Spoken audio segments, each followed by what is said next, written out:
The carriage arrived at Voss House on a Tuesday afternoon in late October, when the sky was the color of old pewter and the road was soft with the last of the autumn rain. The horses slowed before the iron gate. The coachman did not announce the arrival. There was no one waiting at the gate to be announced to. Inside the carriage, a man sat alone. He was large, in the way that certain men are large. Not excessive, but substantial, the kind of solid that made furniture look temporary around him. His name was Aldrich Mercer. He was the Duke of Mercer, which was a title that meant something to people who cared about titles, and very little to him personally. He was 34 years old. He had a jaw that looked like it had been carved out of the same stone as the northern cliffs near his estate, and eyes that were a gray so pale they almost disappeared in certain light. He looked out the carriage window at the house as they pulled through the gate. He did not look at the house first. He looked at the garden. The garden was dead in the particular way of gardens that had once been loved. Brown dahlias from September still stood upright in their beds, dried and stiff, refusing to fall. Someone had planted them with care. The spacing was deliberate, the arrangement considered, and then simply stopped tending them. They had dried standing up, still arranged, still orderly, just dead. He found that either admirable or very sad, and the carriage stopped before he could decide which. The front door of Voss House opened before he had descended the carriage steps. A woman appeared in the doorway. She was perhaps 50, dressed in dark blue that managed to look both expensive and severe. She had the kind of face that might once have been beautiful and now was merely precise. Every feature in exactly the right place. Nothing warm about any of it. She curtsied, with the accuracy of a woman who had practiced curtsying in private. "Your Grace," she said. Her voice was smooth. "We have been expecting you." He stepped down onto the gravel. He noticed she said "we." He filed that away. "Mrs. Voss," he said. "Please." She stepped back from the doorway and gestured inside. "Come in out of the cold." He followed her into the house. The entrance hall was well maintained. Dark wood floors, a mirror in a gilt frame, a console table with a vase of dried flowers, not because anyone had chosen to dry them, but because they had simply been left long enough to become dried on their own. The house smelled of lemon oil, and beneath that, something else, something sealed, like a room that had not had its windows opened in a very long time. He noticed it and said nothing. She led him to the sitting room. The sitting room was warm. The sitting room was warm. A fire had been lit, recently, which meant she had known roughly when to expect him. The tea tray was already on the table, not waiting to be ordered, not carried in when he sat down, but already there, already poured, as though she had known the precise moment of his arrival down to the minute. He sat. She sat across from him, her hands folded in her lap in the careful way of a woman who had spent years deciding where her hands should be. He picked up the tea. It was too hot to drink. "Your stepdaughter," he said.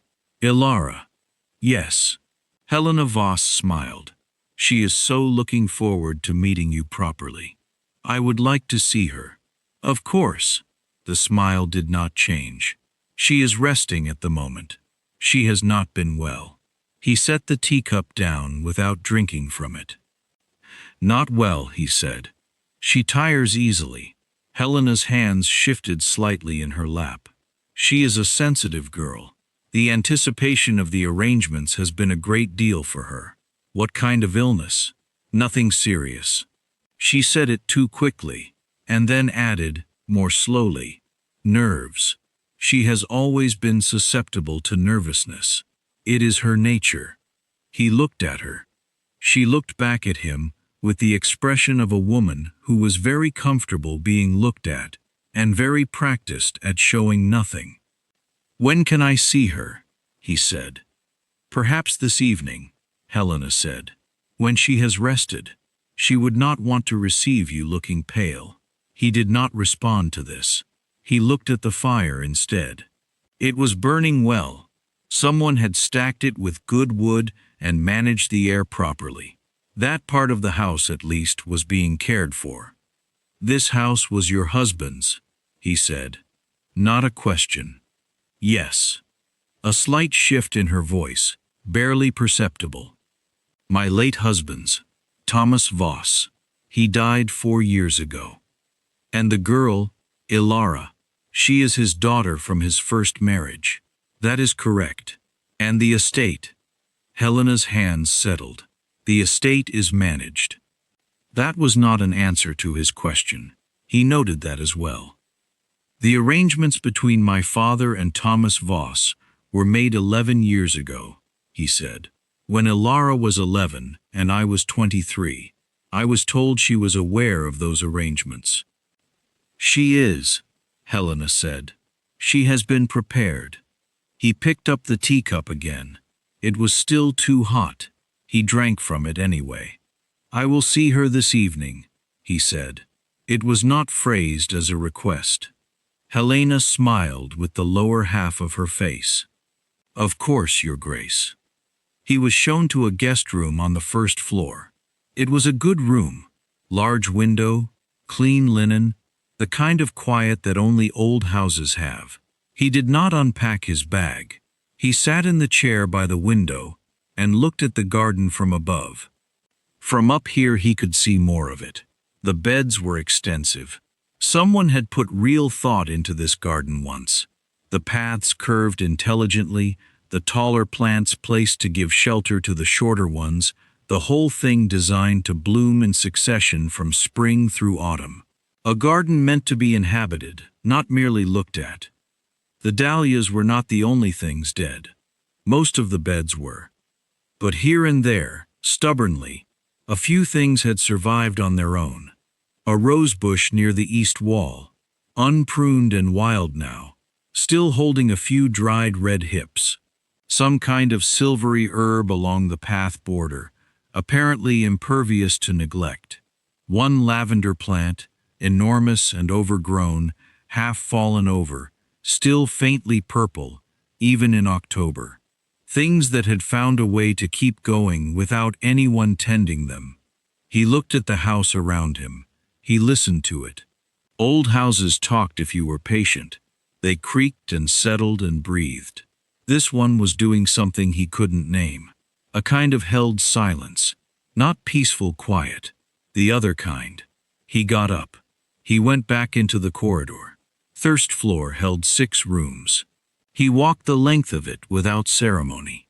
Guest room, linen cupboard, a study that had belonged to Thomas Voss. Papers still on the desk. 4 years later, undisturbed either out of sentiment or oversight. A bedroom that was Helena's, door open, neat as a diagram. A bathroom, a small sitting room with a daybed. No Ilara. He went upstairs. The second floor was narrower. The ceiling was lower. The light came from 2 small windows at either end of the corridor. And at this hour, with the gray afternoon outside, it was barely enough. 4 doors. He tried the first, a nursery converted to storage, boxes stacked, a rocking horse in the corner with its paint faded. The second, a sewing room, a dress form standing in the middle, a half-finished hem still pinned in place, as though someone had simply walked out of the middle of their work and not returned. The third, a bathroom, cold, unused. The fourth door was at the end of the corridor. He stopped in front of it. It was older than the other doors. The wood was a darker grain, slightly different from the rest, as though it had come from a different time in the house's history. And across it, at chest height, a bolt had been fitted. New metal. The screws had not yet begun to rust, which meant they had been driven in recently. Weeks ago, perhaps. Maybe less. He put his hand flat against the wood. The door was cold on this side. He stood there for a moment, his hand on the door. Then he knocked. Twice. The silence on the other side was complete for a moment. Then, one knock. A pause. Two knocks. A pause. Three knocks. Not panicked, not frantic, measured, counted. 3 knocks with a deliberate pause between each one. He slid the bolt back. It moved smoothly.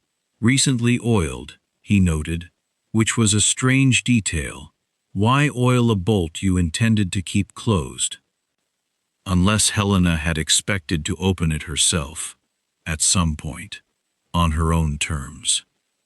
The door swung inward, onto a narrow staircase, steep and dark, going up. He went up. The attic ran the full width of the house.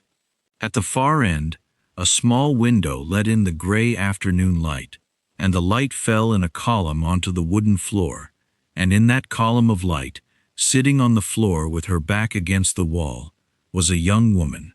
She had dark hair, loose, longer than fashion would have approved of. She was wearing a dress that had started as a respectable gray wool and had become something else over what was clearly a significant number of days. Her hands were in her lap. In her hands was a small music box, silver, with an enamel rose on the lid. She looked up when he reached the top of the stairs. She did not scramble to her feet. She did not cry. She did not look particularly surprised. She looked at him the way someone looks when they have spent a long time working out a sum in their head and have now been given the answer to confirm it. "Right," she said. Then, after a moment, then. Her voice was steady. That was the thing he noticed first. It was the steadiest voice in the house. He stood there, at the top of the stairs. He was a large man in a small space, and he was aware of the low ceiling over his head, and he was aware of her on the floor, and he was aware of 11 days of being a thing filed away and not addressed. How did he know 11 days? He had done the arithmetic on the way up. The screws on the bolt were clean, new metal, but the hem on the dress form downstairs was half finished, and the pins were still in it. And a woman like Helena Voss, meticulous about her appearance, would not have left pins in a half-finished dress for more than a week or two. People like Helena didn't leave things half-done for longer than they could bear the sight of them. 11 days was his estimate. Maybe 12. She wound the music box in her hands. It played 4 notes, high, clear, small, and stopped. She looked down at it. He said, "Can you stand?" "Obviously," she said. She stood. Her legs were stiff from the floor, and from the cold, and from not being used properly, and they did not cooperate with her immediately. She stood anyway, with the particular determination of someone who has decided that their body's objections are not relevant. She put one hand on the wall, briefly, and then took it off. He did not move toward her. He stepped back from the top of the stairs so that the opening was clear, so that the full width of it was hers. She walked toward him, and then past him, and down the stairs. He followed. Helena was waiting at the bottom of the second staircase. She had composed herself into an expression of gentle concern, which sat on her face the way a costume sits on someone, correctly positioned, technically accurate, and still somehow obviously a costume to anyone who was paying attention. "Ilara," she said, and her voice had warmth in it, a performance of warmth. "Darling, I was just coming to—" "Don't," said Ilara. She said it quietly. She said it the way you say something that you have had 11 days to decide how to say, which means you have said every version of it already, in your head, alone, in the dark, and now there is only the flat final version left. She walked past Helena without looking at her again. He watched her go. Then he turned to Helena. He had a great many things he could have said. He was a man who had learned, over 34 years, that most of them were not worth saying. "The ceremony," he said, "will take place tomorrow, as arranged. Tonight, your stepdaughter will sleep in a room on the ground floor, a room with a door that opens from the inside." Helena began to speak. "Both sides," he said. "The door will open from both sides." He followed Elara down the corridor. She was in the kitchen. He had expected the sitting room, or perhaps the garden, or anywhere else. She was in the kitchen, standing at the large stone sink, running cold water over her hands. There was a cook's fire in the grate, burning low, and the kitchen smelled of old bread and dried herbs and something faintly sweet that might have been the last of the autumn apples in the basket on the table. She turned off the water and stood there looking at her hands. He pulled out a chair from the kitchen table and sat down. She looked at him over her shoulder. "That is the cook's chair. Is the cook here?" She looked around the kitchen. "No." "Then it is available." She turned back to her hands. She dried them on a cloth hanging by the sink. Then she sat down on the bench along the wall, which was clearly not a chair meant for sitting in a drawing room sense. It was a preparation bench, long and narrow, but she sat on it as though it were perfectly reasonable. The music box was in her hands again. She must have carried it down without him noticing. She wound it. Tink, tink, tink, tink. Stop. The kitchen was quiet, except for the fire. "How long?" he said. She looked at him. 11 days, possibly 12. I stopped counting after the 9th. He nodded slowly. That matched his estimate closely enough. "Did she give you food?" "She brought a tray every 2 days. A pause. "The tray was adequate. She did not want me to become visibly unwell before your arrival. That would have required explanations." He sat with that for a moment. "You are not what I expected," he said. She tilted her head slightly. "What did you expect?" "I am not certain." He looked at her. "Something more distressed, perhaps." "I was distressed on the first day," she said simply. "And the second. By the third I had accepted my situation and begun taking inventory." "Of what?" "The attic." She said it without any particular emotion. "There are 47 floor planks. 3 of them are loose. The window opens approximately 4 inches before the frame swells and prevents further movement. There are 6 boxes of my mother's things against the north wall, which Helena moved up there 8 months after my father died. There are 2 broken lamps and a rocking chair, with 1 leg missing, and 14 years' worth of Christmas decorations packed in green paper. A pause. "I know the attic extremely well." He looked at her for a long moment. "Elara," he said. It was the first time he had used her name. She looked back at him. "I apologize," he said, "for being a stranger. I recognize that the arrangements, the ones made between our fathers, gave you no more choice in the matter than I had." She considered this. "You had no choice either?" "I was 23 when the papers were signed," he said. "My father was ill. He wanted to see the matter settled before he died. I agreed because I could not find a reason significant enough to refuse that would not have distressed him in his final months. He died 3 months after the signing."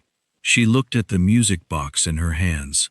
"My father died 4 years ago. I know. He was the one who would have been glad to see this day." She said it without bitterness and without sentiment, just as fact, the way you state something that is true and difficult and no longer raw. "He liked you, actually. He met you once, when I was 8 and you were 20. Do you remember?" He thought carefully. "A November, possibly. Your father came to Mercer Hall to discuss the estate details. There was a girl in the entry hall when we arrived, sitting on the floor by the front door, counting something. She looked up. The floor tiles, he said. You told my father there were 214 of them, which you had counted 3 times to confirm. Something moved across her face. Not quite a smile. The structure of a smile, the architecture of one, without the full expression completing itself. I was 8, she said. I know. I do not typically count tiles. No, he said. Only when you cannot find anything else to count. She looked at him for a moment. This stranger who was going to be her husband in the morning. The music box was my mother's, she said. I dropped it when Helena locked the door. The fall damaged something inside it. It plays 4 notes. Yes. And then stops. Yes. He said nothing else. She wound it again. Tink, tink, tink, tink, tink, stop. The fire settled in the grate. Outside, the afternoon light was finishing itself, going gray and then darker gray at the windows. Mrs. Hobbs, who was Helena's cook and had been the Voss cook before that, arrived at 5 o'clock and found a Duke sitting in her kitchen. She dealt with this in the way that experienced household staff deal with unexpected developments, which is to say she acknowledged it with a single nod, hung up her coat, and began to make supper as though nothing were unusual at all. Elara helped her. This was apparently normal. The cook did not look surprised when Elara came to stand beside her at the stove.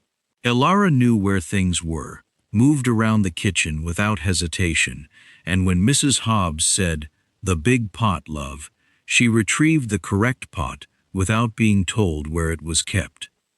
He watched this. He thought about the sitting room upstairs, with its 2 carefully poured tea and its 2 neat fire. He thought about Helena Voss, who had folded her hands and smiled with the lower half of her face, and said, "She is resting with the smoothness of someone who had practiced the sentence." He thought about a girl who counted things, floor planks, roof tiles, days. He thought about what it meant that she had come to the kitchen and not the sitting room, and what it meant that the cook had not been surprised to see her here, and what it meant that she had found something approaching peace in a kitchen when the rest of the house was so carefully arranged against her. "Your Grace," Mrs. Hobbs set a cup in front of him without asking. "Tea." "Thank you," he said. This tea was drinkable. Supper was in the kitchen. He had suggested the dining room. Elara had looked at the ceiling briefly, in the manner of someone doing rapid calculations, and said she would prefer the kitchen if it was acceptable. He said it was acceptable. Helena had not been invited to supper. He had not stated this explicitly. It had simply been the shape of the evening, and Helena had retreated somewhere in the house with a silence that was thick enough to furnish a room. Mrs. Hobbs made soup and bread and something that involved the last of the summer's preserved plums, and she ate her own supper at the far end of the table and pretended not to listen, which meant she listened to everything. Elara ate with focus, not desperately, not in the manner of someone who has been starved, because she hadn't been. Helena had been too careful for that, but with the attention of someone who has been eating whatever was placed in front of her for 11 days and is now eating something that she chose, at a table where no one is going to take the tray away. He told her about Mercer Hall. He did this somewhat against his nature, because he was not a man who spoke easily or at length, and he had learned that speaking about his own home was the kind of thing people expected to be interesting, and he could never quite tell whether it was or wasn't. But she asked specific questions, the kind of specific that told him she was actually listening and not merely waiting for her turn to speak. She asked about the age of the building and the condition of the east wing, and whether the walled garden was still in use, and how many staff remained in the winter months when the house was at its quietest. He answered each one. "You know houses," he said. "I know this house," she said. "I know it in the way that you know something when you have watched someone slowly stop caring for it." A pause. "The garden was my mother's. She planted the dahlias. After she died, my father kept them up for 3 years. And then he became ill and couldn't. And after he died, Helena," she stopped. She moved the bread around her bowl. "Helena does not care for gardens." "No," he said. "She does not care for many things that require attention without immediate return." She said this without heat, just as observation. "The way you say something you have understood for a long time." "The garden at Mercer Hall," he said, "has been managed by a man named Collins for 30 years. He is 71. He will not allow anyone to modify what he considers his established plan, which includes a dahlia bed along the south wall that he replants every spring." She looked up. "I mention it," he said, "only as a point of information." "A dahlia bed," she said, "along the south wall. He is attached to it." She looked back at her soup. "How large?" "Long enough that it takes him 2 full days to plant in April." The kitchen fire crackled. Outside, the wind had come up, and it moved through the old house in the way that wind moves through old houses, finding the gaps, the loose panes, the places where the structure has given a little to the years. "I would like to see it," she said. "In April." "It will be there in April," he said. Mrs. Hobbs very carefully did not look up from her bread. He arranged the ground floor bedroom himself. This was not the kind of thing a duke typically arranged personally, and the one footman who remained in the house stood in the corridor looking uncertain, while he instructed him to bring a clean set of linens and light the fire in the small bedroom at the back of the house that looked out onto the garden. The footman, a young man named Tom who had clearly been with the house long enough to have an opinion about what was happening, but had also been with the house long enough to know not to have opinions openly, brought the linens. "The fire, Tom," he said. "Yes, Your Grace." He went back to the kitchen to tell Ilara the room was ready. She was still at the table. Mrs. Hobbs had gone home. She was a daily woman, not a live-in, and Ilara was alone at the kitchen table with the music box and a candle that she had lit without apparently noticing she had done it. The way you light candles in rooms that are getting dark without deciding to. She wound the music box. Tink, tink, tink, tink. "Stop. The room is ready," he said. She looked up. "You arranged it?" "Tom arranged it. I gave the instructions." She considered him. In the candlelight, her face was less guarded than it had been upstairs, in the attic, where she had looked at him with the careful eyes of someone doing an assessment.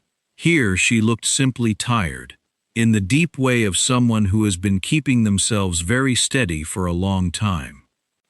"Why did you not send a letter?" she said. He raised an eyebrow slightly. "Before coming," she said. "A letter. If I had known the date of your arrival, if I had known it was to be this week, I could have informed you of the situation." He was quiet for a moment. "I sent a letter 4 weeks ago, stating my intended arrival." She looked at him. "Helena would have received it," he said. She understood this immediately and completely. He could see it, the understanding moving through her, brief and final, like a hand closing around something. "She did not want me to know you were coming," she said. "She would have let you arrive, and found some way to explain that I was indisposed, and delayed you, and arranged something." "What something?" "I do not know precisely," She was quiet for a moment. She wished to control the terms.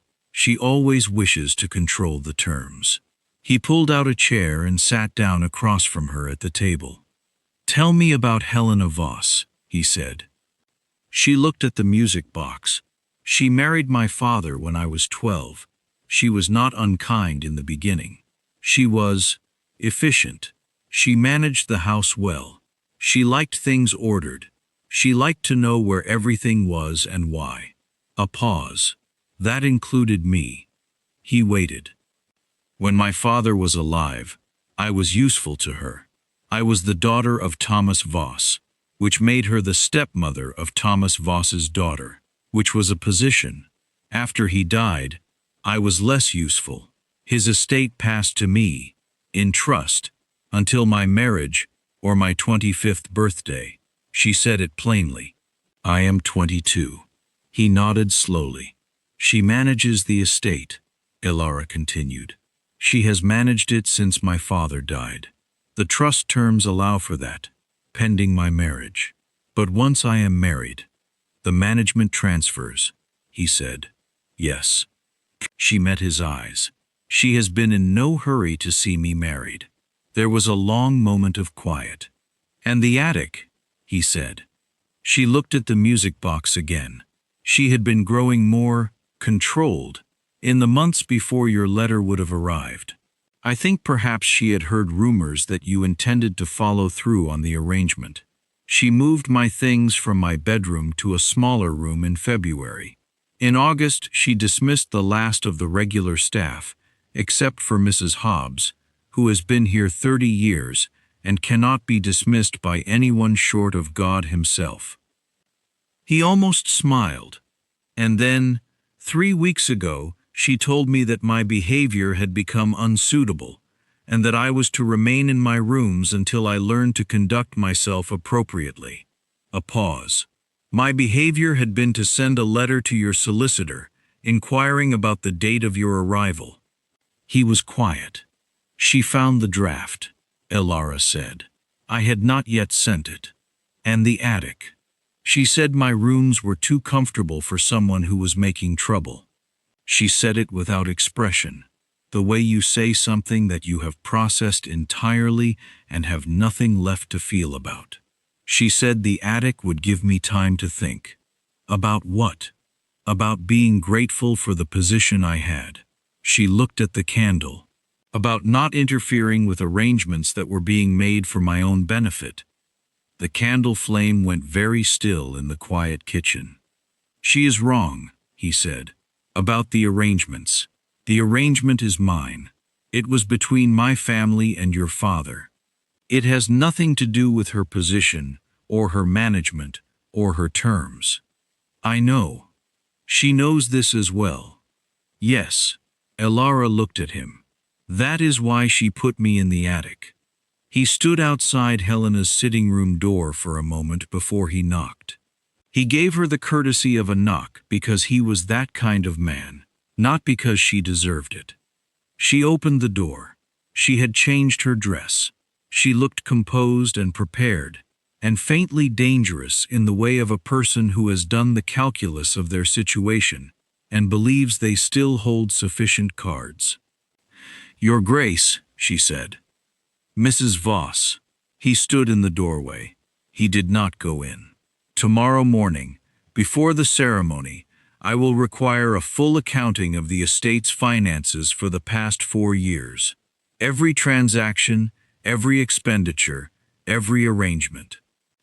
Her expression did not change. "As the managing trustee," he continued, "you will have records. I trust they are organized." "Of course," she said. "Ilara will remain in the ground floor bedroom tonight. I will be in the guest room. The house will be locked at 10 o'clock, and the keys will be held by Tom. Tom is a footman," she said carefully. "Yes." A pause. "Is that appropriate?" "It is what I have arranged," he said. "Also, and I say this once, whatever you believe you are managing, you are not managing it. You are managing a house. You were never managing anything more significant than a house.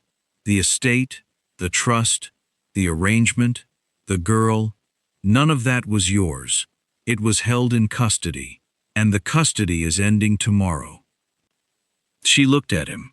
Her expression did not move. "Good night, Mrs. Voss," he said. He went back down the corridor. Alara's room was at the back of the house, and it had a window that looked onto the garden.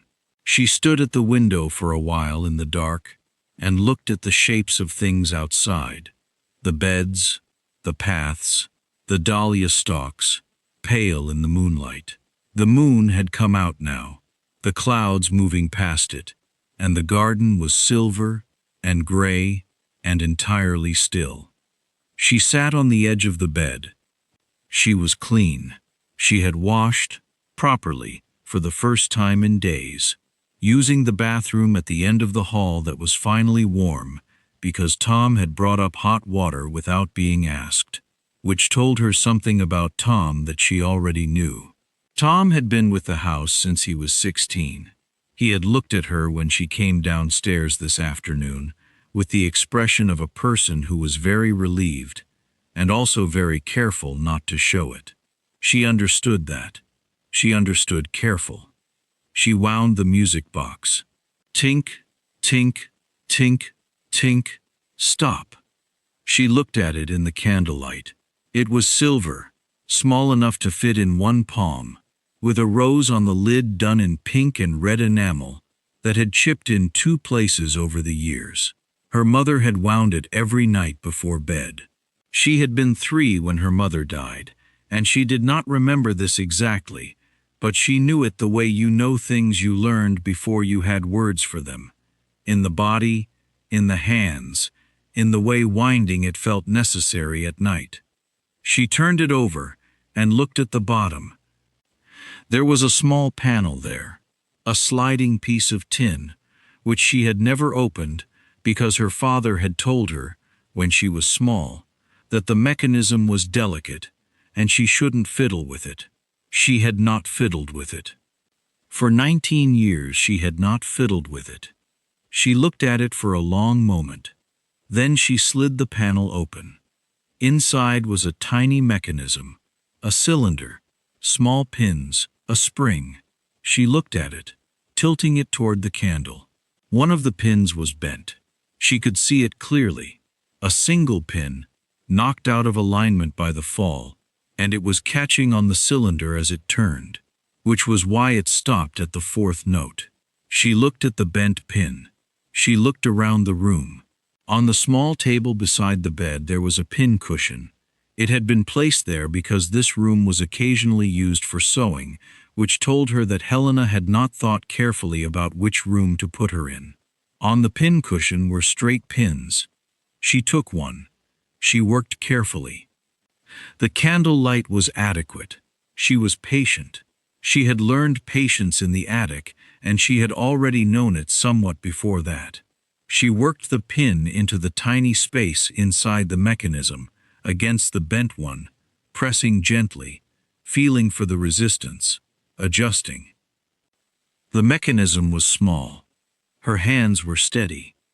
She pressed, and there was a tiny sound, barely audible, a kind of small tick, and the bent pin moved. She closed the panel. She wound the music box. Tink, tink, tink, tink, tink, tink, and then complete. All the way through, all 7 notes, the full phrase, a small bright climbing melody that resolved itself at the top and came back down to rest. She sat very still on the edge of the bed. She wound it again. All 7 notes, all the way through. She set it on the table and lay back on the bed and looked at the ceiling. And the ceiling was white and clean, and the plaster was smooth, and she counted nothing, because she did not need to count anything tonight. The door was at the end of the room. It opened from the inside. She knew this because she had checked it when she came in, had put her hand on the handle and turned it, and felt the door move and let it close again. She hadn't needed to open it fully. She had just needed to know that it would. She lay there for a while, listening to the house. Old houses settle at night, moving with the cold, tightening against the wind. This house had always spoken at night, and she knew its language. The particular creak of the second stair from the top, the low hum the window made when the wind came from the north, the way the floorboards in the upstairs corridor contracted in the cold, one by one, like a slow clock. Tonight it just sounded like a house. He married her the next morning. The ceremony was brief. The vicar came at 10 o'clock, a gentle man named Thorpe, who had married her parents and baptized her and buried her father, and who looked at Helena Voss with a quiet steadiness that told her he knew more about the situation than he would ever be asked to confirm. Helena sat in the back of the parlor in her dark blue dress. Her face was correct. Her hands were folded. Tom and Mrs. Hobbs stood as witnesses, because there was no one else, and because it seemed to Elara that these were precisely the right people. She wore the best dress she owned, which was a deep green wool that had been made for her the previous year, and was slightly large for her now, because 11 days of tray food had not been abundant. She had done her own hair. It was neat and pinned, and she had not put any flowers in it, because there were no fresh flowers in the house. He was already standing at the front of the parlor when she came in. He turned when she entered.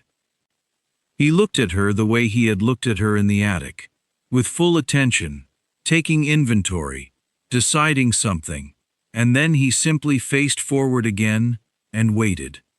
She came to stand beside him. Vicar Thorpe opened his book.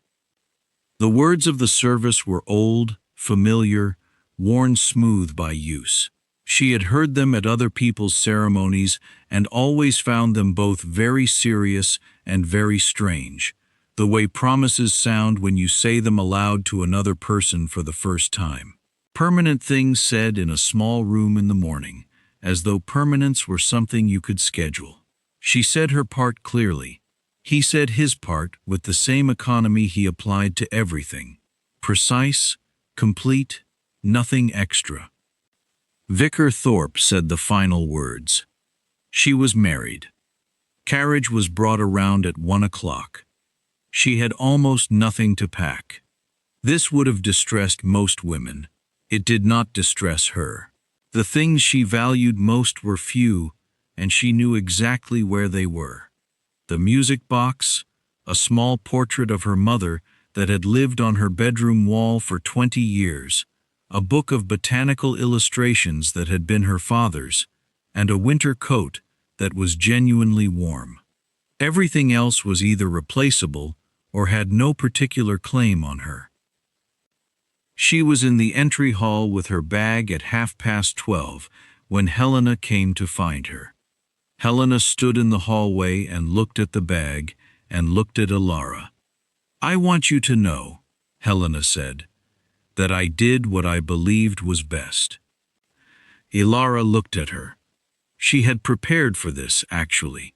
Not consciously, not the way Helena prepared things, but in the way you prepare for something in the attic over 11 days when you have a great deal of time to think. She had prepared for this moment, and she had thought of many things she might say. Sharp things, true things, things that would land precisely in the right place and do the correct amount of damage. She said none of them. "I know you believe that," she said instead. Helena looked uncertain. She had clearly prepared for anger or tears or some version of confrontation that she could meet with her practiced calm. "Mrs. Hobbs's salary is 3 months in arrears," Elara said. "Please see that she is paid before you leave the house." Helena blinked. "The house will pass to the estate management on Monday," Elara continued. "You have until Friday to remove your personal belongings. The solicitor, Mr. Farrow, will be in contact about the financial accounting." She picked up her bag. "Elara," Helena began. "Goodbye, Mrs. Voss." Elara said. She walked out the front door. The carriage was warm. Someone, Tom, most likely, had put a heated brick under the seat and a wool blanket folded on the cushion. She settled into it and pulled the blanket over her lap and looked out the window as Voss House appeared and then moved away behind them. She watched the gate as they passed through it. She watched the road turn and the house disappear behind the curve of the lane and the trees come in on either side, and then it was just the road and the afternoon light, which was better today. The sky was still pale, but the pewter had lifted somewhat, and there was a thin winter sun trying its best somewhere behind the clouds. He was in the carriage with her. He had a document case open on his lap and was reading something with the full attention of a man who works on journeys. He did not ignore her. He was simply doing a thing and not requiring her to perform any particular response to the morning. She looked out the window. After a while she said, "How long is the journey?" "We stop tonight in Harrogate," he said, without looking up. "Tomorrow afternoon to Mercer Hall. 2 days. Approximately." She looked at the passing trees. They were bare now, just branches, the autumn finished with them. But the structure of them was still interesting, the way each one made its own particular shape against the sky. No two alike, every one the product of the specific wind and light and soil of its exact location. "The 6 boxes in the attic," she said. "My mother's things." He looked up. "Tom knows which ones," she said. "He has been in the house long enough. I should like them collected and brought to Mercer Hall when it's convenient." "I'll arrange it," he said. She nodded. He went back to his document. She went back to the window. The trees went on, and the road went on, and the carriage rocked slightly on the autumn road, and she did not count anything, but she noticed things. A stone wall running along the field to the east, very old, built without mortar, just stone balanced on stone, and she thought about whoever had built it, and how long ago, and whether they had known when they were building it, that it would still be standing centuries later, that it would still be doing its job. Things built carefully, she thought. Things built to last. She wound the music box without thinking about it. All 7 notes, all the way through. She heard him pause, just briefly, just the small absence of the sound of turning pages. Then the pages turned again. She let the melody finish and sat with the quiet after it for a moment. "It was my mother's," she said. "I know," he said. "You told me. I fixed it last night." He looked up again. "The mechanism," she said. "A pin was bent in the fall. I straightened it." He was quiet for a moment. "With what?" "A straight pin from the sewing table. And patience." He looked at her steadily. "You straightened a clockwork pin in candlelight." "It was not complicated," she paused. "It was complicated. But I could see the problem clearly, and I had a tool that would work, and sufficient patience. So." He looked at her for a moment longer than was strictly necessary. "Yes," he said. "So." He went back to his document. She wound the music box again, and this time she listened to all 7 notes with the full attention they deserved. And then she put it carefully in her bag and looked out the window at England passing by. Mercer Hall appeared on the second afternoon, around 4 o'clock, when the winter light was going gold and long across the fields. She saw it from the top of the rise, a long, low house of gray stone, older than anything she had grown up with, settled into the landscape the way old things settle when they have been somewhere long enough to become part of it. Behind it, hills. Around it, fields. And along the south wall of the formal garden, even in November, even in the cold, a long border of earth that had been recently turned and winter mulched, protected for the season. She pressed her hand against the cold glass of the carriage window. "Is that?" "The dahlia bed," he said, "along the south wall." She looked at it as the carriage descended the hill. It was dormant now, just the prepared earth and the mulch. But she could see the length of it. It was substantial, a generous strip along the full wall, and she could see even from here that it had been tended with the particular care of someone who takes their garden personally. "Collins planted them in April," she said. "Every year for 30 years. And he won't allow modifications to his plan. He will allow suggestions," he said carefully. "Suggestions that he takes away and considers, and occasionally incorporates, without acknowledging their origin." She kept her eyes on the south wall as they drew closer. "What is his preferred variety?" "I have no idea," he said. "I have never asked." "I will ask him," she said. "He will be very pleased that you asked," he said, "and will tell you more than you ever needed to know." She looked at the wall, and the prepared earth, and the house behind it. "Good," she said. The staff came out to meet them. There were more than she had expected. A housekeeper, 2 footmen, a lady's maid who introduced herself as Susan, and had the efficient composure of a person who was good at her job. A cook visible in the background. Tom would follow in 2 days with the carriage that would collect her mother's things from Voss House. She stood in the drive and looked at the house. It was much larger than Voss House. It had been built in several stages.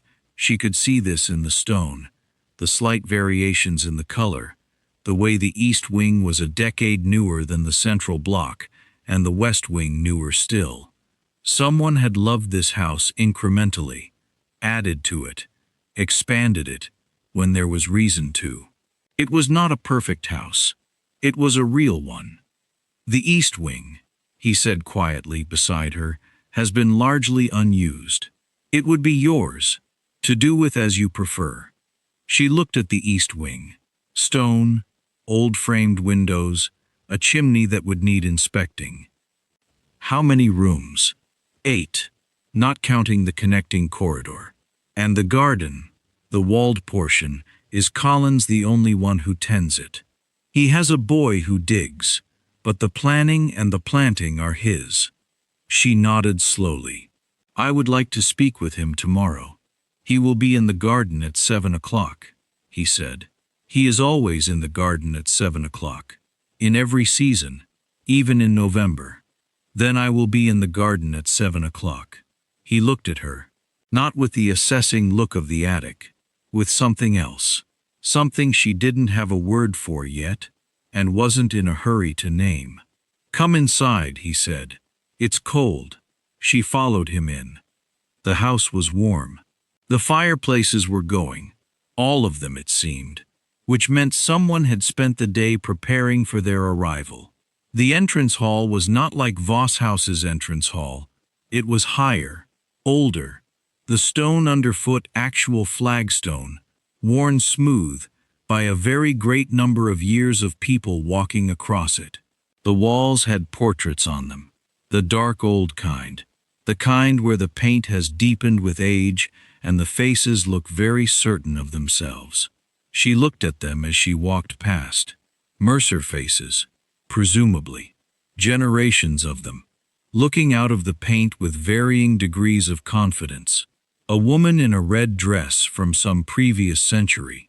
A man with a dog. A boy who had grown up to be a duke, most likely, or who had died young. Most likely that too, depending on the century. She stopped at one. A woman, middle-aged with dark hair and the particular expression of someone who is sitting for a portrait and finds the process tedious. Beside her, a boy, perhaps 10 years old, who was looking at something outside the frame of the painting entirely, his attention already somewhere else. She studied the boy.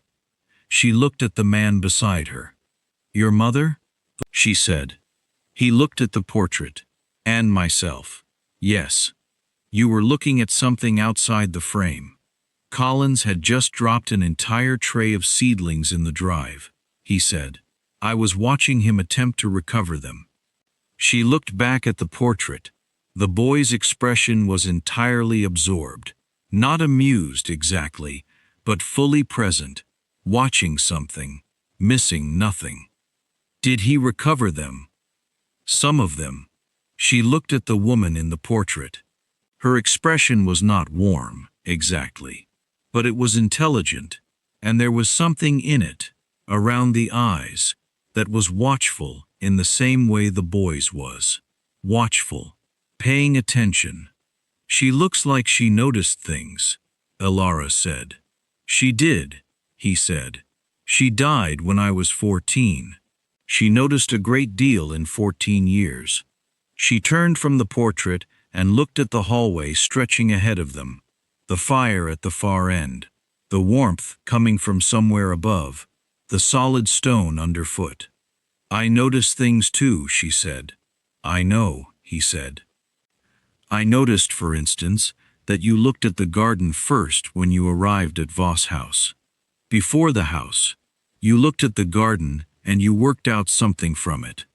He was quiet for a moment. "The dahlias," he said. "Something loved and then not tended." "Yes. And you filed it," she said. "You put it somewhere and kept moving, the way you do when you've noted something that will be important later." He turned to look at her. "I notice things too," she said again, simply. He regarded her for a moment. The firelight was behind her. The stone floor was under her feet. Somewhere in the house, a clock was ticking, an old clock, with the steady voice of a clock that has been measuring time in this house for so long that the house would be strange without it. "Good," he said. He offered his arm. She put her hand through it. They walked down the hall toward the fire. The days that followed were quiet. She met Collins the next morning, at 7 o'clock, in the garden. He was exactly as described, 71, weathered, opinionated in the specific way of men who have been right about something for 30 years and have the results to prove it. He showed her the dahlia bed with the proprietorial energy of a man showing you his children. She asked about the varieties. She had been right that he would tell her a great deal. She listened to all of it. She asked follow-up questions that demonstrated she had heard the first part, which earned her a visible reassessment from Collins, whose expression shifted from politely tolerant to genuinely interested, somewhere around the third question. By the end of an hour, he had shown her 3 different areas of the garden that he was considering for expansion in the spring, and had asked her opinion on 2 of them. She gave her opinions carefully, not as instructions, as observations. The light here was better from the east in the mornings. The shelter from the wall there would extend the season for something tender. The soil along the north path looked as though it had been amended differently from the rest. Collins said nothing directly in response to any of this. But she noticed he was writing things down in a small notebook he kept in his coat pocket, and he wrote them down when he thought she wasn't watching. She did not mention this. She wrote to Mr. Farrow, the solicitor, in the first week. The accounts from Voss House arrived by the end of the second week. She read them in the library, at the desk that had been Thomas Mercer's, and that was now available to her, and she read them carefully, once through for the shape of things, and then again for the details. The shape of things was this. Helena had managed the estate competently for the first 2 years, and then increasingly, in her own interest, for the following 2. Nothing was what anyone could precisely call fraudulent. It was more like water finding the lowest path. Small decisions, each defensible, that had collectively redirected a significant amount of the estate's income. She made notes. She gave the notes to Aldrich. She was thinking of him as Aldrich by then, though she had not yet used the name to his face, and he read them in the morning with coffee and the same focused attention he applied to his own documents. "She is not a criminal," he said. "No," Elara agreed. "She is simply someone who believed that possession was 9/10, and that if she managed something long enough, it would become hers." "What do you want to do?" She had thought about this. "The arrears are recovered and Mrs. Hobbs is paid. The estate accounts are corrected going forward. Mr. Farrow sends her a letter that is very precise about what the remaining terms of her occupancy of Voss House are and when they conclude." "And beyond that?" She looked at the notes on the table. "I think," she said slowly, "that there is a difference between justice and revenge, and that confusing them is a mistake." She paused. "She will know that I know. She will know what I did and did not pursue, and why. That seems sufficient." He looked at her over his coffee. "I am not being generous," she said. "I want to be clear about that. I am not forgiving her. I am simply choosing not to spend any more of my time on her than is necessary." "I know," he said. "I wasn't going to suggest you were being generous." "Good." He went back to his coffee. She found the music in the library. This was not remarkable in itself. Old houses have music everywhere. Sheet music in piano benches and manuscripts in drawers and songbooks on shelves. What was remarkable was that the library at Mercer Hall had an entire shelf of musical manuscripts from the early part of the century, arranged with the same deliberate care as the rest of the library, and on the inside cover of each one was written, in a neat and small hand, E.M., his mother's initials. She brought one to supper. It was November. They ate in the smaller dining room, which was warmer, across a table that was the right size for 2 people, and set it beside her plate. "Your mother played," she said. He looked at the manuscript. "The piano." "Yes, she played very well." "The E.M. on these covers," she said. "Were they copied by her or composed?" He was quiet for a moment. "Both. Some were copies of pieces she was learning. Some were things she wrote herself." Elara looked down at the manuscript. The handwriting was precise, the notes placed with care, the whole thing organized in the way of someone who thought clearly and worked methodically. "She noticed things," she said. "Yes," he said. "And wrote them down." "Yes." She looked up at him. "And you didn't, particularly." He considered this. "I kept them," he said. "All of them. I made certain they were shelved correctly and were not damaged." "That is a form of writing them down," she said. He thought about this. Perhaps. She set the manuscript aside and picked up her fork. "I do not play," she said. "In case you were wondering. I learned when I was small and then stopped. But I can read music. I would like to read these, eventually." "The library is yours," he said. "All of it." "I know," she said. "But thank you for saying so." She learned the house slowly, the way she had learned Voss House, not from being shown it, but from moving through it at her own pace, opening doors, looking at things, understanding what was old and what was newer, and what had been added by which generation. She learned where the drafts were, and where the warmth collected, and where the light was best at different times of day. She learned his rhythms too.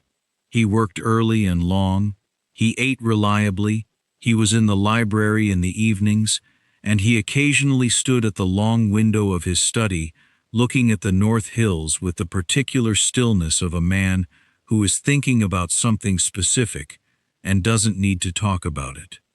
He learned hers. She was aware of him learning them, because she was the kind of person who noticed when she was being paid attention to, and she found that she did not mind it. Being noticed by someone who noticed carefully was a different thing from being watched. In the second week, she moved the books she had brought with her, not many, but specific, to the shelves in the library. He came in while she was doing this, the botanical book and 3 others she had taken from Voss House on her way out. He looked at the botanical book. "Your father's," he said. "Yes." She set it on the shelf beside a natural history from the same period. "They are in good company here." He looked at the shelf, then at the other books she had stacked on the table, waiting to be placed. He picked up one, a small, battered thing, a book of mathematical puzzles from sometime in the previous decade, clearly much used. "Yours," he said. "Since I was 14. He set it down. Then he said, "There is a section in the east wing of the library. The connecting door, the shelf to the left of the window." She looked at him. "Mathematical texts," he said, "from my grandfather's collection." He was an amateur, not a serious scholar, but thorough. She set down the book she was holding. She walked to the connecting door and opened it, and there on the left of the window was the shelf he meant, and it was. She stood in front of it and read the spines. It was very good, actually. Not amateur at all. Thorough was an understatement. She stood there for a long moment. "Thorough," she said. "Yes," he said, from the doorway. She turned and looked at him. This man who kept things carefully, and placed them correctly, and did not get rid of anything that had been loved. "Thank you," she said. "They've been there a long time," he said. It seemed right that someone should read them. The music box lived on her bedside table. She wound it every night. All 7 notes, all the way through. She had oiled the mechanism, once, with a small drop of oil from a bottle in the writing desk, and it ran more smoothly than it ever had in her memory. Better than before she dropped it, even. Sometimes she thought about that. How something could be broken and repaired and come back from the repair not merely functional, but actually improved. She did not say this to anyone. She just thought it, alone, at night, with the melody completing itself in the quiet room. She had not told him about checking the door handle. The night at Voss House, when she had put her hand on it and turned it and felt it move. She had never mentioned it. One evening in the 3rd week, she was sitting in the library when he came in, later than usual, and set his work on the desk, and stood there for a moment looking at it, without sitting down. She looked up from her book. "Difficulty?" she said. He turned around. "The North Tenant Farms," he said. "A boundary dispute that has been unresolved since before my father's time. What is the nature of the dispute?" He looked at her for a moment. Then he sat down in the chair across from hers and told her the nature of the dispute, which was complicated and involved 2 families and a wall and a water source and 40 years of accumulated mutual irritation. She listened. She asked questions, specific ones, about the wall and the water source and the terms of the original tenancy agreements. He answered them. "You have the original agreement documents?" she said. "In the estate archive. Have you read them recently?" A pause. "Not recently." "Read them," she said, "specifically the clause about water rights. I suspect, and I may be wrong, that the answer to your boundary dispute is in the water rights clause, and everyone has simply forgotten to look there because the dispute has always been framed as being about the boundary." He was quiet. "It is only a suspicion," she said. "I do not know your documents." "No," he said, "but you know how these things go." She looked back at her book. "I know Voss House's estate documents." I read every one of them after my father died, because I wanted to understand what I would inherit and what the terms were. She turned a page. Helena did not know I had done this. It is why she was careful to stay within the letter of the trust terms, even when she was bending the spirit of them. She knew I would eventually read everything, and she wanted the documents to be clean. He said nothing for a moment. "The water rights clause," he said. "It is a starting place," she said. He got up and went to the desk. He did not go to the archive that evening. That would wait until morning. But she heard him make a note, and she heard the note go into the right pile, the one he would address, not the one he was still considering. She went back to her book. The fire was good. The house was warm. The clock in the hall measured the hour in its steady, ancient way. He found the answer in the water rights clause. He told her so at breakfast, 3 days later, without preamble, in the manner of a man reporting a confirmed result. "The clause," he said. She looked up. "Yes? You were right. The original agreement reserved the water source to the eastern plot exclusively, but the boundary wall was drawn to include the access path, which was interpreted over the decades as including the source itself. Two separate things. The wall is correctly placed. The access is not." She nodded slowly. "So the dispute is resolvable. With some adjustment to the path arrangement, yes." She went back to her breakfast. He went back to his. After a moment he said, "Thank you." She looked at him. "For the suggestion," he said. "It was useful." "It may have been obvious," she said. "I don't know the documents well enough to know if it was obvious." "It was not obvious," he said. "It had not been seen in 40 years. She picked up her tea. "Well," she said, "sometimes things are in front of you for a long time before someone looks at them from a slightly different position." He was quiet. She drank her tea. The letter from Mr. Farrow came at the end of November. Helena Voss had vacated Voss House on the agreed date. The personal property had been removed. Mrs. Hobbs's salary had been paid in full. The estate accounts had been reconciled to the solicitor's satisfaction. Helena had gone to a cousin in Bath. She had not sent any communication to Ilara directly. Ilara read the letter at the writing desk in the morning room, and then folded it and put it in the drawer with the other estate correspondence. Then she took out a piece of writing paper. She wrote to Mrs. Hobbs, who was retired now and living with her daughter in the village. She wrote a proper letter, not a formal one. The kind of letter you write to someone who brought you soup when you were 8 years old and had a fever, and who had kept your confidences for 22 years without being asked to. She told her she was well. She told her about Collins and the dahlia bed. She did not mention the attic. Mrs. Hobbs already knew about the attic. Mrs. Hobbs had brought the tray herself, every 2 days, because Helena had trusted no one else to manage it discreetly, and Mrs. Hobbs had brought adequate food and had not looked at her with pity, which was exactly the right thing to do. She had simply brought the tray and set it down and gone away again. And once, on the 6th day, she had put a small piece of shortbread on the side of the tray, wrapped in a cloth, and said nothing about it. Ilara told her about the library. She told her about the mathematical puzzles. She told her about the estate records and the water rights clause and the 40-year boundary dispute that had turned out to be a simple misreading. She told her the music box was playing all 7 notes again. Then she signed it and sealed it and left it for the post. April came. Collins planted the dahlias on the 14th and the 15th. He had a boy with him, as described, who did the digging, and Collins himself directed the placement of each tuber with the precision of someone laying out a very important plan.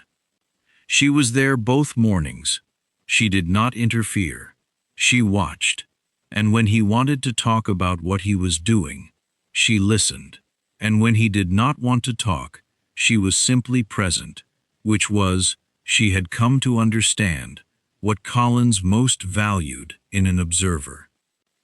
On the second morning, he placed one tuber, looked at it, looked at the surrounding space, and said, without turning around, "There is room for a row here, if the variety is appropriate.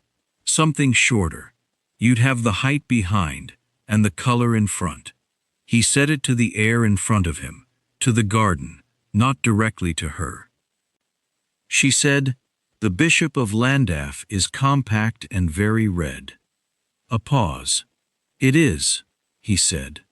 Another pause. "I have been considering that variety," he said. She said nothing. He made a mark in his notebook. She walked back to the house with her hands in her coat pockets and her face to the April sun, which was mild and real and present, and the garden was smelling of turned earth and the particular green smell of things beginning again, and the south wall was covered in the very early growth of the climbing rose that Collins was also opinionated about, and the whole morning was exactly what a morning should be. She wound the music box that night, all 7 notes. She was nearly asleep when she heard the door of the adjoining room, and then a knock. One knock, measured, at the connecting door. She sat up. "Come in," she said. He opened the door. He stood in the doorway, with the expression of a man who has decided to say something and is now saying it. Collins mentioned the Bishop of Llandaff. She looked at him. It was perhaps 10 o'clock. The candle was burning low. He was in his shirt sleeves, which she had not yet seen. And he looked, somehow, more like the boy in the portrait than the Duke in the carriage, which she found she did not mind at all. "Did he?" she said.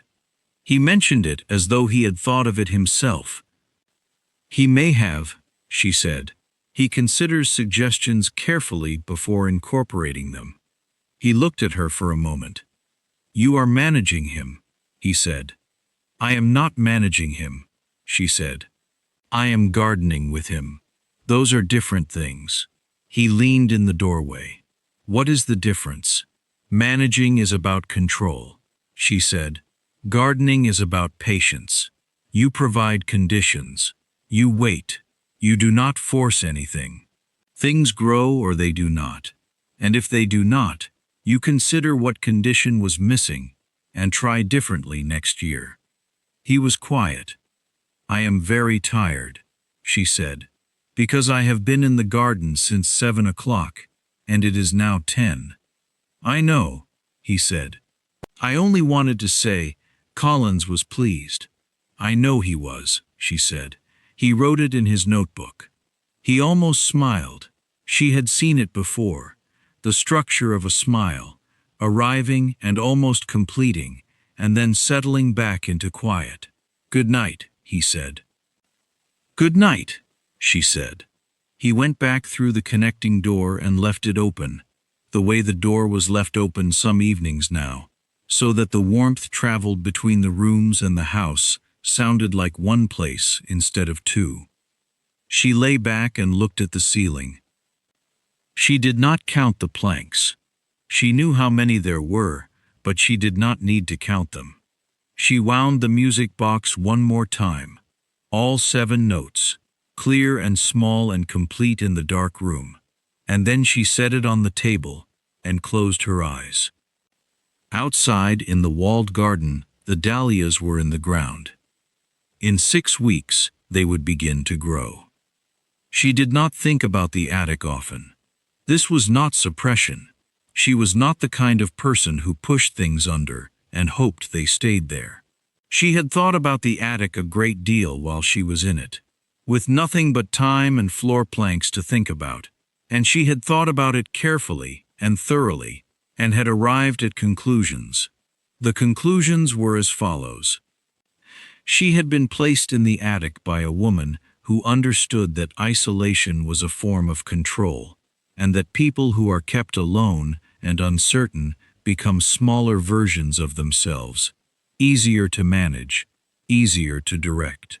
Helena had done this with confidence, which meant she had done it before, in subtler ways, over years, and had learned that it worked. It had not worked. This was not because Alara was unusually strong. She did not think of herself in those terms. It was because she had, almost accidentally, the right set of internal resources for exactly that situation. She liked counting. She liked inventory. She liked looking carefully at small things and understanding them completely. Those were not virtues she had cultivated for a crisis. They were simply the way her mind worked, which meant that when the crisis came, she had everything she needed already. She thought about this sometimes, and found it interesting. She thought about the music box too, the pin that had bent in the fall, and the 4 notes that it played before stopping, and the 11 days of 4 notes and then silence, 4 notes and then silence, like a sentence that could not find its end. And then one night, with a straight pin and enough light and enough patience, and the full 7 notes again. She thought about how that was a kind of story. She did not know what to call it exactly. She was not a woman who narrated her own life in those terms, in the terms of lessons and meanings. But she thought about the bent pin sometimes, about how it had needed only one small adjustment, made carefully, to be exactly what it was always meant to be. She wrote the letter to Mrs. Hobbs every month after that. In June she wrote about the dahlias, which had come up in the Bishop of Llandaff Row exactly as predicted. Compact, deeply red, more vivid than anything else in the border. Collins had said nothing about them directly, but had spent longer than strictly necessary tidying the area around them on the morning they opened, which was his form of satisfaction. In July, she wrote about the boundary dispute, which had been resolved quietly and sensibly, the path adjusted, the 2 tenant families meeting in a field on a Tuesday morning to confirm what everyone already knew, and then going home without ceremony. 40 years of dispute, done in one morning, because someone finally read the right clause. In August she wrote about the East Wing, which she had decided to restore. Not dramatically. She was not interested in drama for its own sake. But it had 8 rooms that were cold and unused, and she had ideas for 3 of them that involved books, light, and a substantial writing table that she had found in the storage room and which was now being repaired by the village carpenter. In September she wrote about a conversation she had had with Aldrich. She used his name now, had started using it somewhere in the spring without marking the precise moment, about the estate and the future of it, and what she thought could be managed better. It had been a long conversation, in the library, after supper, the kind of conversation that goes from one thing to the next naturally, following the logic of itself rather than any planned direction, and at the end of it, she had realized they had been talking for 3 hours, and the fire had burned down to coals. She did not describe all of this to Mrs. Hobbs. She described the shape of it. Mrs. Hobbs wrote back every month. Her letters were short and warm, and full of village news about people Ilara had grown up near, and then left. And once, in July, she wrote a single line about Voss House. The garden has been let go to someone with ideas, and they have kept the dahlias, and I thought you should know. Ilara read this at breakfast and passed the letter across the table without comment. He read it. He read the one line about the dahlias twice. Good, he said. Yes, she said. She took the letter back and put it with the others in the writing desk drawer, which was becoming quite full. The thing she had not expected, the thing she had not been able to predict from the carriage or the kitchen or the attic or any of the calculations she had run in her head about what this marriage would be, was the quality of the quiet. She had known quiet before. She had grown up in a house that became quiet after her father died. The wrong kind of quiet. The kind that happens when warmth has been removed from a space and the space closes around the absence of it. And she had known the attic's quiet, which was different still. A sealed-off quiet. A quiet that was imposed. This was not either of those things. This was the quiet of two people who had found, without particularly intending to, that they did not need to fill the space between them. They could sit in the library for 2 hours without speaking, and the 2 hours were not empty. They could walk the south garden in the morning, separately or together, and the walking was the thing, not the conversation around it. They could eat breakfast and read correspondence and exchange the occasional sentence, and the breakfast was comfortable. She had not known, before, that quiet could be comfortable. She thought about this, in the way she thought about the music box, as a thing that had a mechanism, if she wanted to understand it. The mechanism of comfortable quiet was this. Two people, neither of whom requires the other to perform, neither of whom is performing. They are simply in the same space, being what they are, and the space holds both of them without strain. She had not known that was possible. She was glad to know it now. In October, exactly 1 year after the carriage had come down the road to Voss House in the Pewter afternoon, she was in the walled garden when he came to find her. Collins had gone in an hour ago. The light was going. The dahlias were long finished for the season, cut back and mulched, resting under the October soil for the winter, waiting for April. She was looking at the south wall. He came and stood beside her. They stood there for a while looking at the wall, which was stone, old, covered in the sleeping climbing rose. "Next April," she said, "I am going to suggest the Bishop of Llandaff Row be extended by another 6 feet. Collins will tell you he was already considering it. I know. And was he? Probably," she said. "He thinks about the garden all winter. He arrives in April already knowing what he's going to do. I think the suggestions he takes on are the ones he was going to arrive at anyway. I simply save him a few weeks of arriving there." He looked at the wall. "That is a generous interpretation. It is an accurate one." She put her hands in her coat pockets. "He is a very good gardener. He does not need me to improve his garden. He needs someone to talk to while he is in it. There is a difference." He was quiet. "I did not know how to be in a house with someone," she said, after a moment.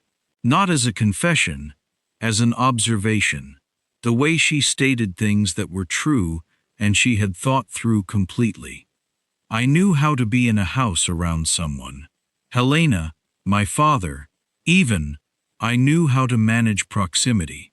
But being in a house with someone is different from that." He turned to look at her. "I am still learning it," she said, "but I think I am learning it correctly." He looked at her for a moment. "You are," he said. She nodded, once, satisfied. "Good." The light had finished itself now. The garden was going to gray and then to dark. Somewhere in the beds, under the mulch and the October soil, things were resting, waiting, being exactly what they needed to be in order to become what they would be in the spring. She thought about that. She thought about a girl counting floor planks in an attic, waiting to be found by a man who came looking because his bride was not where she was supposed to be, and how neither of them had known what that would become, and how it had become this. A walled garden in October, two people standing in the last of the light, with nothing they needed to say that hadn't already been said or would be said in time. She wound the music box in her coat pocket. She hadn't realized she'd brought it out with her, but she had, because she often did now, not consciously. It played all 7 notes against the wool of her pocket, barely audible, small and clear and complete. He heard it. He said nothing. They stood there until the garden was dark, and then they went inside together, and the house was warm. Outside, the dahlias waited under their October blanket, patient as anything, for the spring.